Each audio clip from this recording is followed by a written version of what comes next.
तो आज हम स्टार्ट करने वाले हैं 11th क्लास की फिजिक्स से चैप्टर नंबर 4 को, समतल में गति यानी मोशन इन ए प्लेन। ये रहेगा आज हमारे पास टॉपिक समतल में गति का। चैप्टर नंबर 3 जो था वह सरल रेखा में गति थी। यहां पर हमारे पास जो टॉपिक है वो गति से रिलेटेड है और आपको ये ध्यान रखना है कि गति होती क्या है। इसके बारे में हम चैप्टर नंबर 3 में अध्ययन कर चुके हैं कि गति होती क्या है। गति का मतलब ये होता है कि कोई वस्तु, पिंड या कण जो होता है, अगर उसकी पोजीशन में समय के साथ परिवर्तन होता है, यानी उसकी पोजीशन जो है या उसकी जो स्थिति है वो समय के साथ अगर चेंज हो जाती है तो उसे ही हम क्या कहते हैं, गति कहते हैं। अगर समय के साथ उसकी पोजीशन नहीं बदलती है तो उसे हम गति नहीं कहेंगे, उसे कहेंगे हम स्थिर अवस्था में। जैसे सपोज कीजिए मैं यहां पर खड़ा हुआ हूं और समय तो लगातार बदलता ही है, तो समय लगातार बदल रहा है लेकिन मेरी पोजीशन में कोई परिवर्तन नहीं हो रहा है, तो इसका मतलब यह है कि मैं गतिमान अवस्था में नहीं हूं बल्कि स्थिर अवस्था में हूं। तो किसी भी वस्तु की स्थिति का निर्धारण करने के लिए हम एक तंत्र का उपयोग करते हैं, एक सिस्टम का यूज करते हैं, या कोई वस्तु, पिंड किसी का भी उपयोग करते हैं जिसके सापेक्ष उस वस्तु की स्थिति को निश्चित करते हैं कि उस पॉइंट के हिसाब से वह वस्तु है कहां पर। सपोज कीजिए कि यहां पर ये जो मैंने डॉट लगाया है, इस डॉट की जो दूरी है वो इस पॉइंट से अलग होगी और इस पॉइंट से अलग होगी। तो इसका मतलब इस बिंदु की जो स्थिति है इन दोनों बिंदुओं से अलग अलग है। क्लियर है? तो यहां पर हम एक ऐसा बिंदु लेते हैं कि उन सब की पोजीशनों का जो निर्धारण है वो उस बिंदु से एक से ही किया जाएगा। उस बिंदु को हम मूल बिंदु कहेंगे। उस बिंदु को क्या कहेंगे? मूल बिंदु कहेंगे। और वो मूल बिंदु जिस जगह पर लिया जाएगा उसके लिए जो व्यवस्था बनाई जाएगी उस व्यवस्था को बोला जाता है निर्देश तंत्र। ये हम चैप्टर नंबर 3 में अध्ययन कर चुके हैं। ठीक है, चैप्टर नंबर 3 में निर्देश तंत्र के बारे में अध्ययन कर चुके हैं। एक ऐसी व्यवस्था लेते हैं जिसके द्वारा किसी वस्तु की स्थिति का निर्धारण किया जाता है कि रियल में वो वस्तु है कहां पर। जैसे मान लीजिए कि किसी ग्राम के अंदर आपका जो घर है वो घर है कहां पर। हमने बोला कि ये इस सिटी के अंदर है, तो सिटी तो बहुत बड़ी होती है, तो उस सिटी में कहां पर आपका घर है, तो हम क्या करते हैं कि एक मोहल्ला निर्धारित करते हैं, एक वार्ड फिक्स करते हैं। वहां पर भी हम कोई ऐसा स्थान चूज करते हैं कि जो वहां पर पॉपुलर हो या उसको सब कोई जानता है। तो जैसे मान लीजिए गांव के अंदर कोई मंदिर होता है तो हम कहते हैं कि उस मंदिर से 3 घर आगे वाला जो मकान होता है वो हमारा होता है। तो हमारे घर का निर्धारण हमने एक तरह से उस मंदिर से किया है। तो मंदिर जो था वो एक तरह से वहां पर उसकी व्यवस्था करने वाला क्या हो गया, निर्देश तंत्र हो गया। ठीक है, यहां पर हम निर्देश तंत्र जो काम में लेते हैं वो लेते हैं कार्तीय निर्देश तंत्र। कार्तीय निर्देश तंत्र, और कार्तीय निर्देश तंत्र में हम 3 अक्षों का उपयोग करते हैं, एक्स अक्ष, वाई अक्ष और जेड अक्ष। और तीनों अक्ष जो होती हैं वो परस्पर एक दूसरे के लंबवत होती हैं। यानी इस प्रकार से अगर हम इनको बनाएं तो ये हमारे पास एक्स अक्ष मान लेते हैं, ये हम वाई अक्ष मान लेते हैं, और जेड अक्ष जो होती है वो होती है ऊपर की ओर। लेकिन हम ऊपर की ओर इसको दर्शा नहीं सकते, इसलिए इसको दर्शाया जाता है यहां पर इस प्रकार से। ये हो गई इसकी जेड अक्ष। तो हमारे पास में अगर कोई वस्तु जो है उसकी स्थिति में परिवर्तन हो रहा है और वो परिवर्तन सिर्फ एक अक्ष के ऊपर होता है। सपोज कीजिए कोई वस्तु यहां पर थी और कुछ समय के बाद ये यहां पर चली जाती है, तो इसका मतलब इसकी स्थिति में क्या हुआ, परिवर्तन हुआ। अब इसकी स्थिति को निर्धारित किया हमने इस बिंदु से, जहां पर ये तीनों अक्ष मिलती हैं उसको बोलते हैं उसका ओरिजिन बिंदु यानी उसका मूल बिंदु। तो इस मूल बिंदु से ये इतनी दूरी पर थी, कुछ समय के बाद ये यहां पर चली गई, तो इसका मतलब यहां से एक दूरी चेंज हो चुकी है, तो इसकी स्थिति में क्या हुआ, परिवर्तन हुआ। इसका मतलब ये वस्तु गति कर रही थी, लेकिन ये जो गति कर रही थी वो सिर्फ इस अक्ष के ऊपर ही कर रही थी। अगर मान लो कि ये वस्तु यहां पर थी, कुछ समय के बाद यहां चली गई, तो इसका मतलब ये कौन सी अक्ष के ऊपर गति कर रही है, वाई अक्ष के ऊपर गति कर रही है। और इसकी गति को समझाने के लिए सिर्फ एक अक्ष की आवश्यकता है, सिर्फ एक दिशा की जरूरत पड़ रही है। तो हमारे पास ऐसी जो गति होती है उसको हम एक विमीय गति कहते हैं, एक विमीय गति कहते हैं। और अगर ये बिल्कुल सीधी सरल रेखा में चलती है तो उसे ही बोलते हैं हम सरल रेखा में गति। क्या बोलेंगे? सरल रेखा में गति। तो ये था हमारे पास चैप्टर नंबर 3 में। अब हमारे पास चैप्टर नंबर 4 की अगर हम बात करें तो आप यहां पर थोड़ा ध्यान दीजिए कि हमारे पास एक अक्ष है ये वाली, एक अक्ष है ये वाली। तो इन दोनों अक्षों के बीच में कुछ जगह कवर हो रही है, यानी इन दोनों अक्षों के बीच में एक जगह जो है वो कवर हो रही है। तो इन दोनों अक्षों के मध्य ये जो स्थान घेरा जा रहा है, तो इन दोनों अक्षों के मध्य जो ये स्थान घेरा जाता है, इस स्थान को बोला जाता है तल। और अगर ये जो जगह है ये हर जगह से समान हो, हर जगह से समान हो, तो उसे ही क्या बोलते हैं? हम समतल बोलते हैं।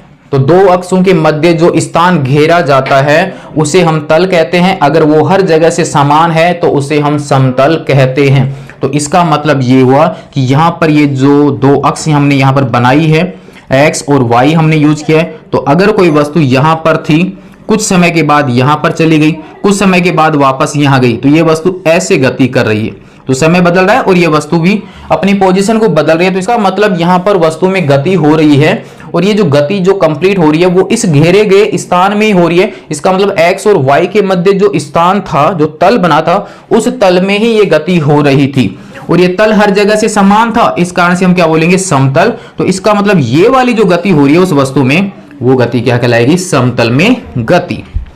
तो इसका मतलब आपको ये तो समझ में आ गया कि यहां पर हम जिस गति का अध्ययन करेंगे उस गति के अध्ययन करने के लिए हमें कितने अक्षों की आवश्यकता होगी? 2 अक्षों की आवश्यकता होगी। इस कारण से वस्तु की ये जो गति होगी उसको द्विविमीय गति कहा जाता है।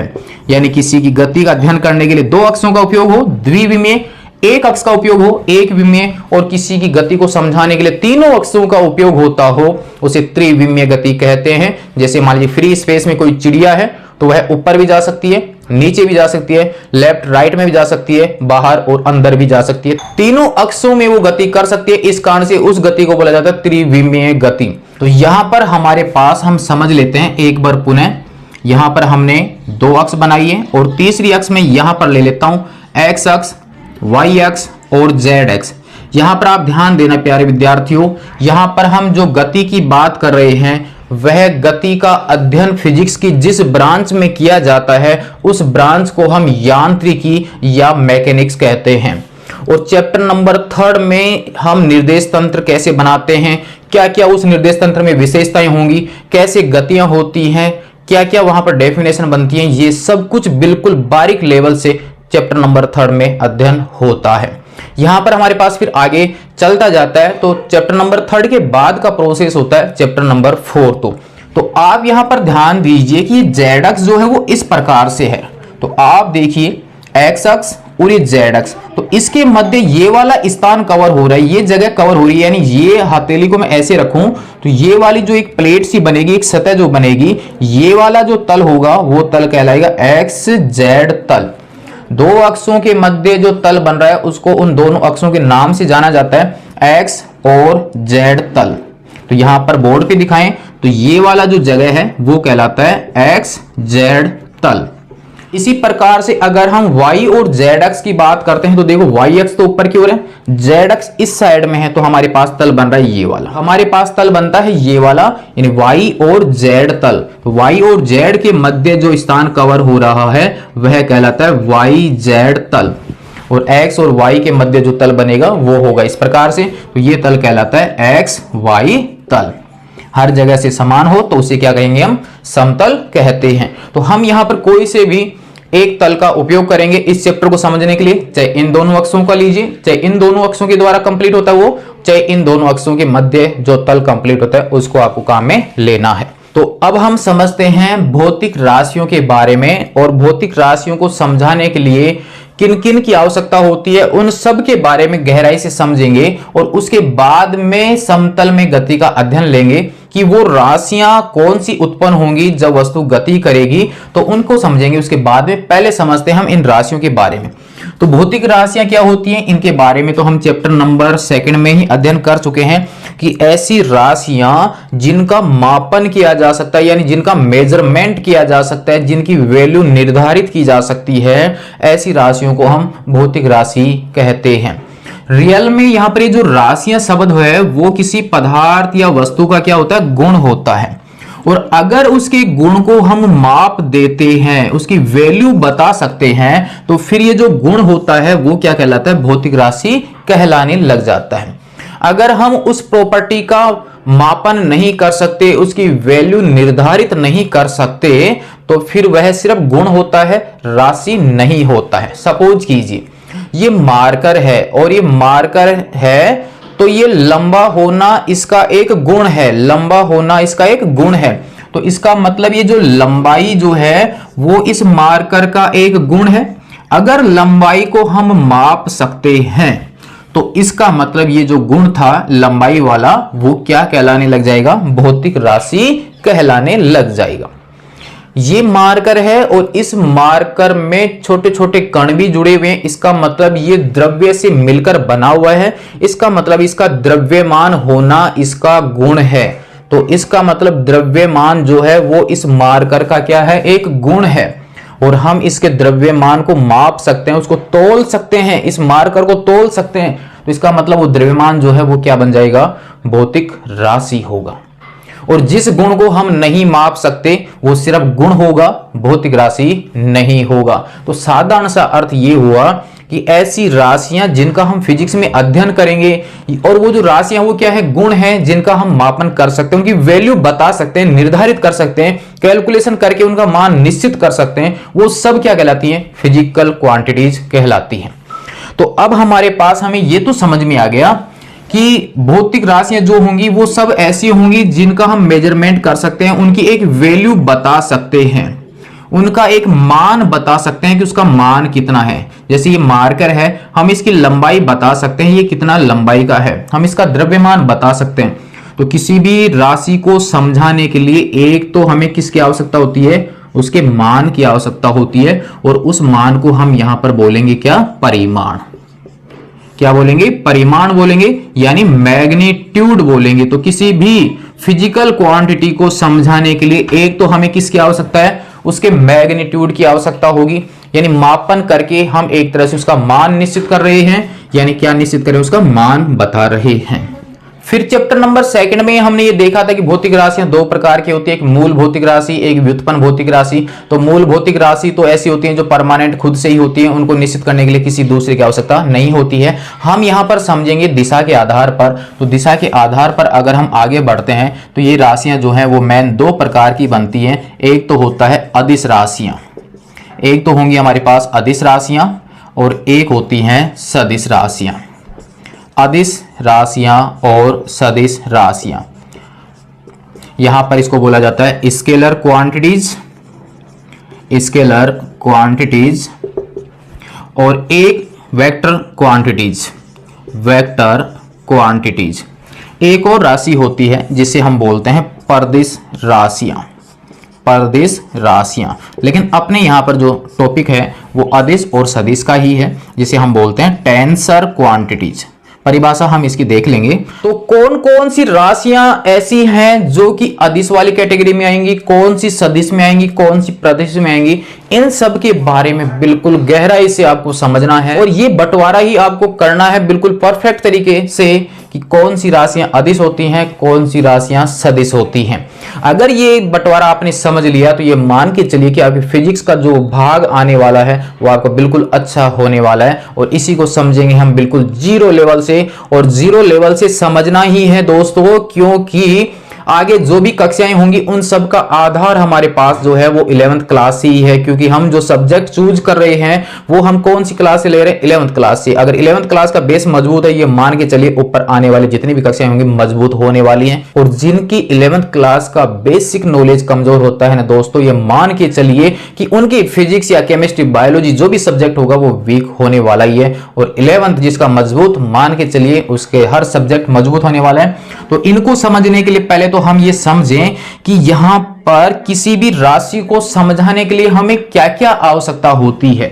मैंने यहां पर एक डिजिट लिखा है 5, यहां पर मैंने एक डिजिट लिखा है 5। एक और 5 मैंने लिखा है और एक 5 मैंने और लिखा है।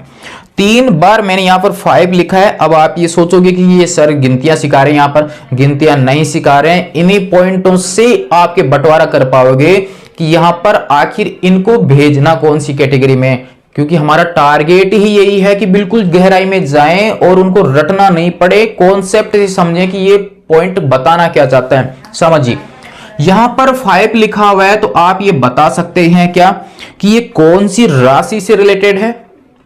क्या ये दूरी है, वेग है, त्वरण है, क्या है, कौन सी राशि से रिलेटेड है?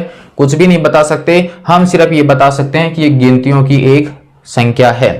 ठीक है, यहां पर इस 5 का मतलब भी ये और इस 5 का मतलब भी यही है।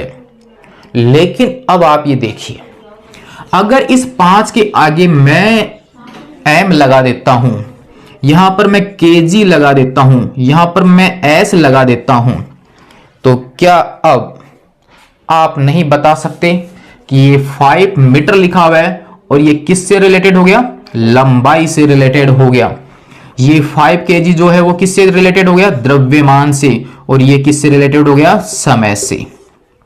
और ये जो 3 गोले मैंने यहां पर बनाए हैं ये किसको दर्शाते हैं? भौतिक राशियों को।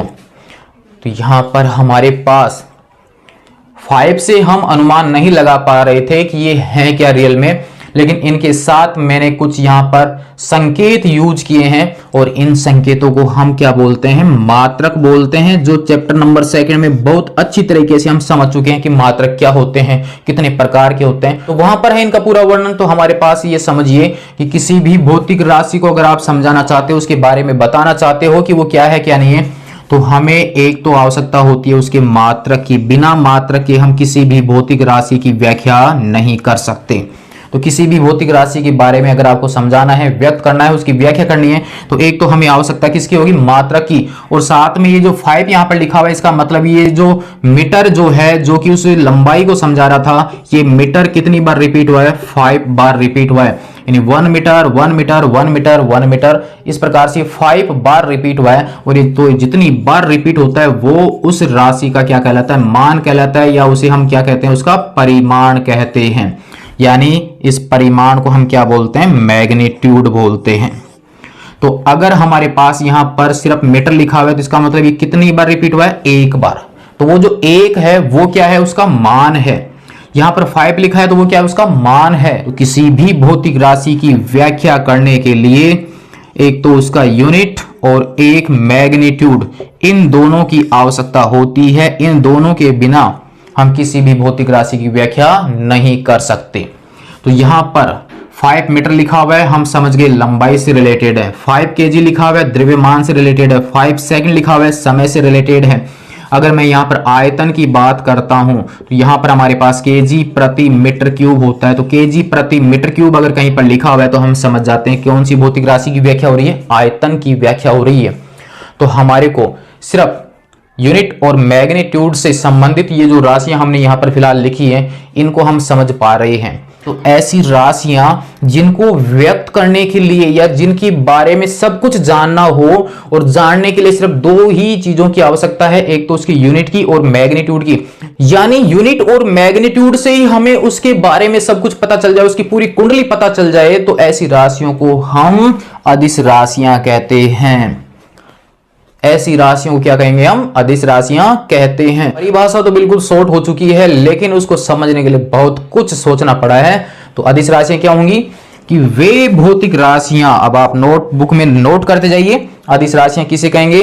कि वे भौतिक राशियां जिनको व्यक्त करने के लिए सिर्फ मात्रक और परिमाण की आवश्यकता होती है, तो ऐसी राशियों को हम अदिश राशियां कहते हैं। अदिश राशियों के उदाहरण की अगर हम बात करें तो जैसे दूरी, तो दूरी को समझाने के लिए सिर्फ यूनिट बता दीजिए, मैग्नीट्यूड बता दीजिए, आप दूरी की व्याख्या कर सकते हैं। जैसे मान लीजिए इसके बाद में लेते हैं समय। समय को समझाने के लिए सिर्फ मान और यूनिट की जरूरत पड़ती है। जैसे यहां पर 5 सेकंड से पता चल रहा है कि समय का पॉइंट है। नेक्स्ट, द्रव्यमान, ये कुछ उदाहरण हमारे पास चल रहे हैं, और बाकी जैसे जैसे चैप्टर में हम अध्ययन करेंगे उन परिभाषाओं के आधार पर हम ये समझेंगे कि इनकी व्याख्या करने के लिए हमें सिर्फ 2 ही चीजों की आवश्यकता है। तो इसका मतलब है कि कोई भी फिजिकल क्वांटिटीज हो, कोई भी भौतिक राशियां हो, उनको समझाने के लिए एक तो उसके मात्रक की तो आवश्यकता होगी चाहे वो कोई सी भी राशि हो, और एक परिमाण होना ही चाहिए कि उसका मान कितना है। ये दो तो कंपलसरी पॉइंट हो गए। अब एक पॉइंट को और एग्जाम्पल से समझते हैं, फिर रिजल्ट निकालेंगे और किस चीज की जरूरत हो सकती है। सपोज कीजिए हमारे पास एक बिंदु है यहां पर A और एक बिंदु है B यहां पर, और ये जो दोनों बिंदु हैं वो एक दूसरे से सपोज कीजिए 15 मीटर की दूरी पर हैं। यानी दोनों बिंदुओं के बीच की जो लंबाई है वो 15 मीटर है। तो 15 तो क्या हो गया उसका मैग्नीट्यूड, मीटर क्या हो गया उसका यूनिट, यानी एक मीटर जो है वो कितनी बार रिपीट हुआ है, 15 बार रिपीट हुआ है, जिससे कि लंबाई की व्याख्या हो रही है। तो यहां पर इन दोनों से पता चल रहा है कि ए और बीच के जो पथ है उस पूरे पथ की लंबाई जो है वो 15 मीटर है। तो इसका मतलब इन दोनों की आवश्यकता होती है।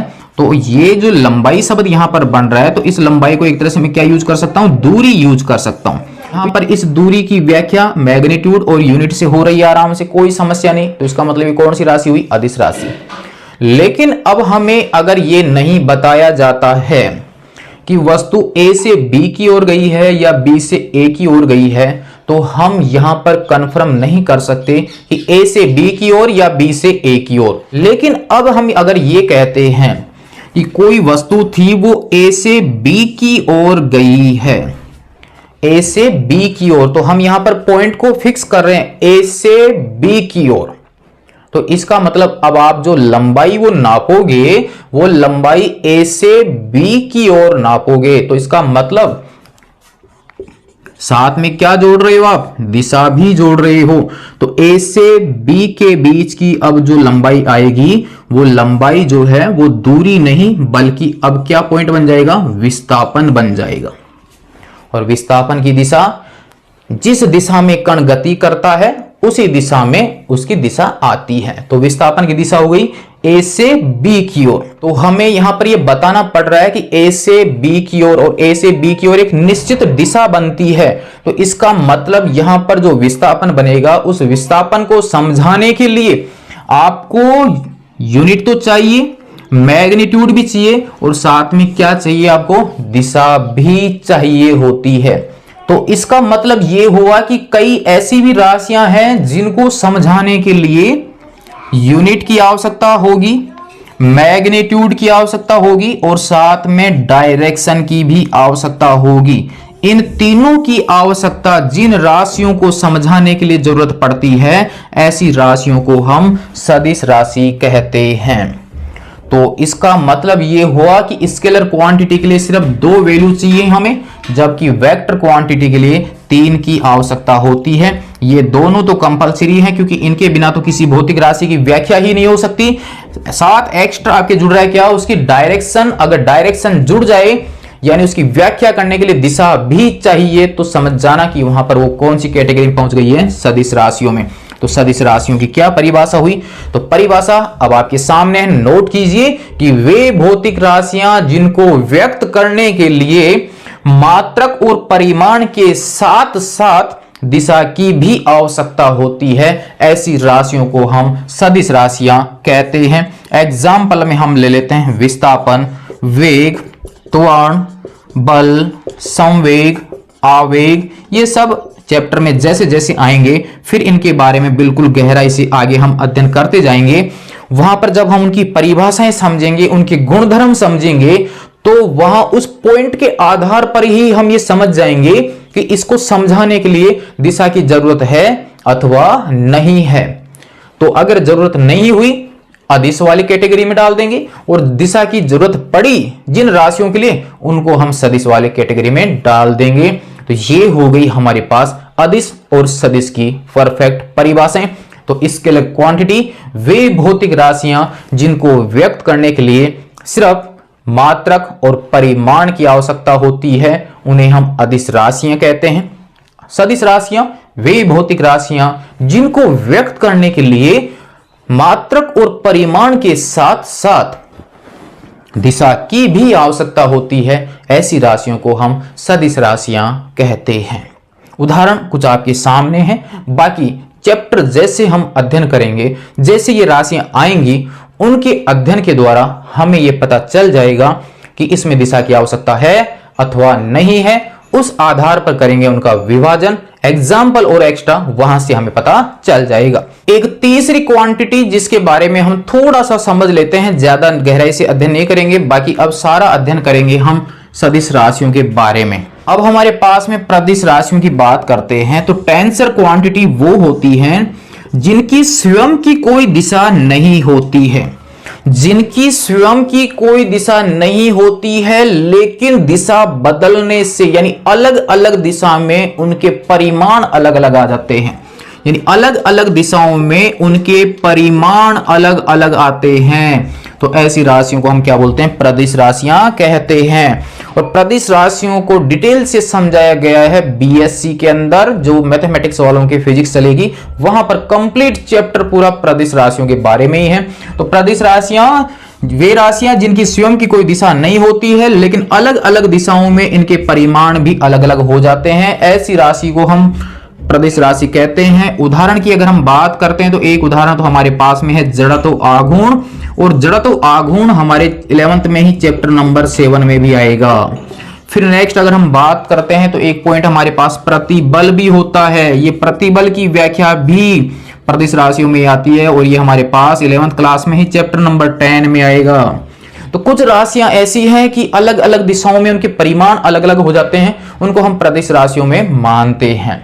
तो हमारे पास स्केलर क्वांटिटी जिनकी व्याख्या करने के लिए मात्रक और परिमाण की आवश्यकता होती है, सदिश राशियां जिनके लिए मात्रक परिमाण के साथ साथ क्या होती है? दिशा भी होती है, तो उनको हम वेक्टर क्वांटिटी कहते हैं। तो सदिश राशियों के बारे में एक और अच्छा सा टॉपिक आप ध्यान दीजिए प्यारे विद्यार्थियों, देखो उसको भी समझते हैं हम यहां पर, फिर बढ़ते हैं उसके आगे। यहां पर हमारे पास में एक वस्तु ले रखी है मैंने, या एक तरह से बोलें कि इसको एक बैग ले रखा है, और इस बैग के अंदर हमारे पास कुछ वस्तुएं रखी हुई हैं, अलग अलग साइज की वस्तुएं हैं। इस वस्तु का जो द्रव्यमान है वो 1 kg है, इसका जो द्रव्यमान है वो 2 kg है, इसका जो द्रव्यमान है वो 2 kg है, और इसका जो द्रव्यमान है वो 1 kg है। तो आप यहां पर नॉर्मल सोच के ये बता दीजिए कि इस थैले का टोटल द्रव्यमान कितना है, यानी इसमें कितना द्रव्यमान मौजूद है। तो आपका एक ही आंसर आएगा 1 + 1 + 2 + 2 बराबर हमारे पास में आ जाएगा 6 kg। बिना कोई झंझट किए, बिना कोई सोचे समझे आपका आंसर क्या मिला? 6 kg मिला, जो कि बिल्कुल सही आंसर है। सेकंड, हमने यहां पर एक वस्तु ले रखी है और यहां पर एक तरह से सीट ले रखी है, और इस सीट के ऊपर एक लकड़ी की छड़ यहां पर रखी हुई है। ये मान लीजिए 1 मीटर की है, ये इस प्रकार से थोड़ी टेढ़ी रखी हुई है, ये 2 मीटर की है, और एक इस प्रकार से रखी हुई है, ये 3 मीटर की है। अब आप ये बताइए कि इन लकड़ियों की जो छड़ है उनकी टोटल लंबाई कितनी होगी? अगर हम इसको 1 by 1 जोड़ दें तो टोटल कितनी लंबाई आएगी? आपका आंसर होगा 1 + 2 + 3 बराबर 6 मीटर होगा। जबकि ये देखो अलग अलग दिशाओं में रखी हुई हैं, लेकिन कोई फर्क नहीं पड़ रहा कि कौन सी दिशा में रखी हुई है। टोटल जब भी आप निकाल रहे हो, जब भी आप इनका टोटल कर रहे हो, टोटल नॉर्मल आप गणित की संक्रियाओं के द्वारा कर रहे हो, यानी नॉर्मल आप जोड़ बाकी गुणा भाग कर रहे हो। तो आपने जो 6 kg निकाला वो क्या निकाला? द्रव्यमान निकाला। 6 मीटर जो निकाला वो टोटल दूरी या टोटल लंबाई निकाला। तो ये जो राशियां आप यूज कर रहे हो वो कौन सी कैटेगरी में? अदिश राशियों में है। क्या सारांश निकला? सारांश एक ही निकला है कि अदिश राशियों को समझाने के लिए कोई नियमों की जरूरत नहीं है। जो गणित की जो संक्रियाएं चलती हैं, उन गणित के जोड़ बाकी गुणा भाग के हिसाब से अपन उनका टोटल मान ज्ञात कर सकते हैं। कोई एक्स्ट्रा नियमों की आवश्यकता नहीं है कि उनका टोटल निकालने के लिए कुछ एक्स्ट्रा चाहिए। जैसे एक और एग्जांपल लेते हैं, सपोज कीजिए कि आप यहां से चलना प्रारंभ करते हैं, यहां तक पहुंचे, ए बिंदु से बी बिंदु तक पहुंचे, तो आपको यहां तक पहुंचने में 5 मिनट का समय लगता है। बी से आप यहां तक पहुंचे सी बिंदु तक, और यहां से यहां तक आने में 7 मिनट का समय लगा। यहां तक पहुंच रहे हो तो यहां तक सी से डी बिंदु तक पहुंचने में 3 मिनट का समय लगा। आपको पूछा जाता है कि ए से डी तक पहुंचने में टोटल कितना समय लगा? आपको मान पूछा है, टोटल का मान, टोटल 5, 7 और 3, टोटल हमारे पास में कितना आ गया? 15 मिनट का समय आ गया। तो ए से डी तक पहुंचने में टोटल कितना समय लगा? 15 मिनट लगा है। नॉर्मल जोड़ हमने कर दिया है, और ये हम जो समय निकाल रहे हैं वो कौन सी राशि है? अदिश। क्योंकि अगर हम समय पूछते हैं किसी से तो क्या समय बताते समय दिशा की जरूरत पड़ती है कि 5:10 हुए हैं और वो पूर्व दिशा में या पश्चिम दिशा में हुआ, ऐसा कुछ नहीं पूछते। हमें दिशा की जरूरत नहीं है। अगर वो कह देता है कि 5:10 हुए हैं तो हम समझ जाते हैं। अगर हम कोई वस्तु लेने जाते हैं, तोलते हैं, तो तोलते समय बोलते हैं कि 5 केजी चीनी चाहिए, तो क्या हम ये कहते हैं कि पूर्व दिशा में तोल के दीजिए या पश्चिम दिशा में तोल के दीजिए? हम सिर्फ बोलते हैं 5 केजी चीनी तोल के दे दीजिए। तो सिर्फ मान और मात्रक बताना पड़ता है और वो सामने वाला समझ जाता है, दिशा की जरूरत नहीं होती है। तो वो राशियां कौन सी हैं? अदिश राशियां हैं। तो अदिश राशियों का जो टोटल जब भी आप करोगे तो नॉर्मल आप जोड़ बाकी कर सकते हैं, बिना कोई एक्स्ट्रा नियमों के हम अदिश राशियों को समझ सकते हैं। लेकिन क्या सदिश राशियों को भी हम नॉर्मल गणित के जोड़ बाकी की तरह हल कर सकते हैं या उसके लिए कुछ समस्या होगी? कैलकुलेशन करने के बाद जो रिजल्ट निकलेगा वह रिजल्ट भी सदिश और अदिश में अंतर व्यक्त करने के लिए काफी योगदान देगा। देखते हैं उस फैक्ट को भी कि क्या है वो। यहां पर हमारे पास जो अभी हमने 3 छड़ ली थी, 1 मीटर की, ये 2 मीटर की और ये 3 मीटर की, तीनों अलग अलग दिशाओं में रखी हुई हैं, लेकिन आपने जो टोटल किया वो कर दिया 1 + 2 + 3 = 6 मीटर। ये आपकी कैलकुलेशन थी। अब थोड़ा गहराई से सोचना, यहां पर कोई वस्तु रखी हुई है और यहां पर 5 मेंबर इसको इस तरफ खींच रहे हैं, 5 मेंबर इसको इस तरफ खींच रहे हैं और 2 मेंबर और हैं वो भी इसको इस तरफ खींच रहे हैं। तो इस वस्तु के ऊपर जो खिंचाव बल लगेगा, हम बल की बात करेंगे जो चैप्टर नंबर 5 में आएगा।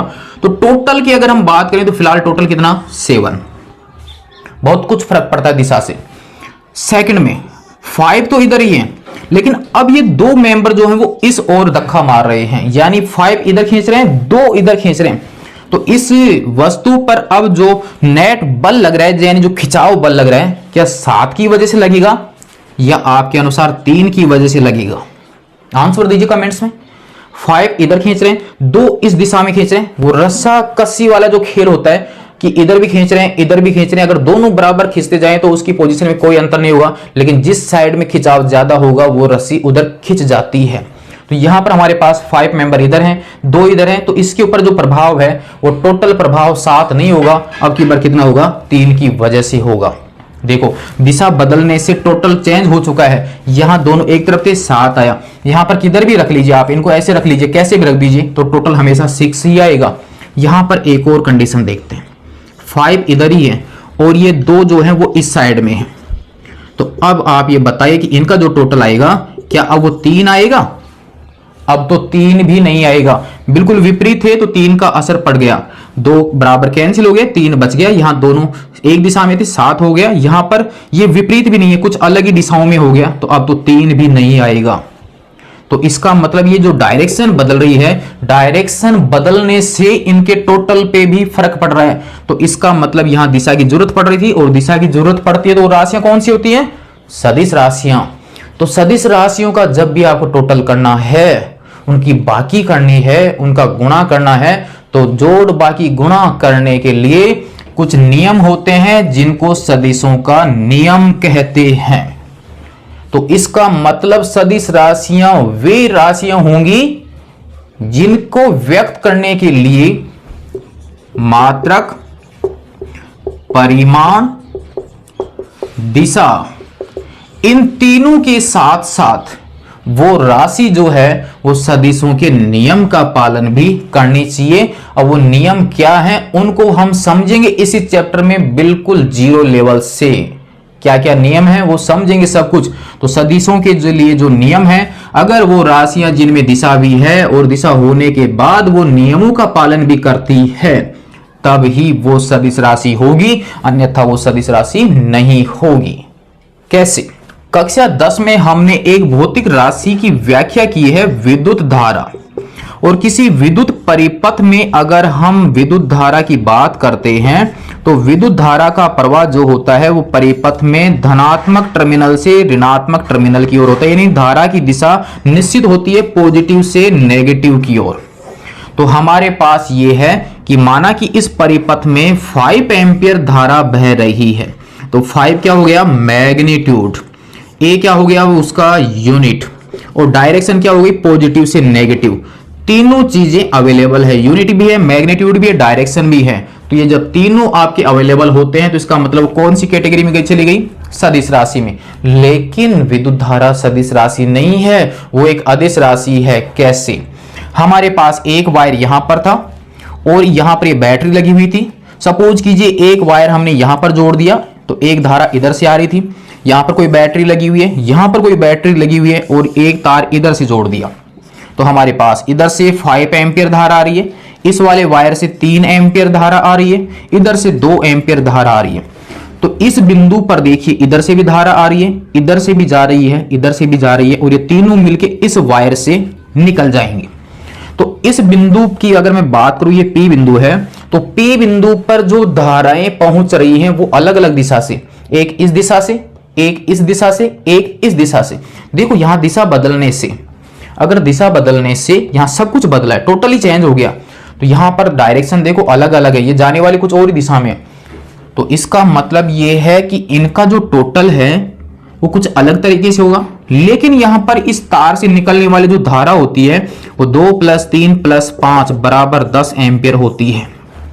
तो ये बिना दिशा देखे टोटल जो ज्ञात किया, तो वो टोटल तो हम किस में करते हैं, अदिश राशियों में। नॉर्मल जो जोड़ बाकी करते हैं वो तो किसके लिए करते हैं, हम अदिश राशियों के लिए। तो ये जो विद्युत धारा होती है वो अदिशों वाले नियमों का पालन करती है, सदिशों वाले नियमों का पालन नहीं करती है। जबकि इसमें डायरेक्शन है, पॉजिटिव से नेगेटिव डायरेक्शन है, लेकिन यहां पर दिशा का कोई फर्क नहीं पड़ा। देखो डायरेक्शन अलग अलग थी लेकिन कोई फर्क नहीं पड़ा। टोटल मान कितना आ गया, 10 आया।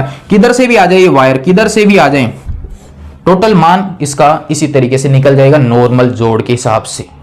तो अब हमारे को ये समझ में आने लगा है कि सदिश राशियां मात्रक, परिमाण और दिशा से ही नहीं समझाई जाएंगी। उनको समझाने के लिए जो राशियां, उनके जो नियम बने हुए हैं, उनके जो नियम कायदे बने हुए हैं, नॉर्मल अगर हम समझें परिवार के हिसाब से भी कि कुछ घर के नियम कायदे होते हैं तो वो उनका पालन करेगा तो वो उस परिवार में है, नहीं करेगा बाहर है। तो सदिश वाले परिवार में वो ही मेंबर रहेंगे जिनमें मात्रक होगा, परिमाण होगा और दिशा तो होगी, साथ में उसके नियमों का भी पालन करेंगे तो ही वो इस परिवार में होंगे, अन्यथा नहीं होंगे। तो ये विद्युत धारा जो है उसमें मात्रक भी है, परिमाण भी है, दिशा भी है, लेकिन ये सदिशों के नियमों का पालन नहीं करते, बल्कि अदिशों के जो नियम बने हुए एक तरह से जो नॉर्मल बीजगणितीय योग होते हैं वो उनका पालन करती हैं। इस कारण से विद्युत धारा दिशा होने के बावजूद भी किस प्रकार की राशि है, अदिश राशि होती है। तो ये हो गई हमारे पास में एक और सारांश सदिश के बारे में और अदिश के बारे में।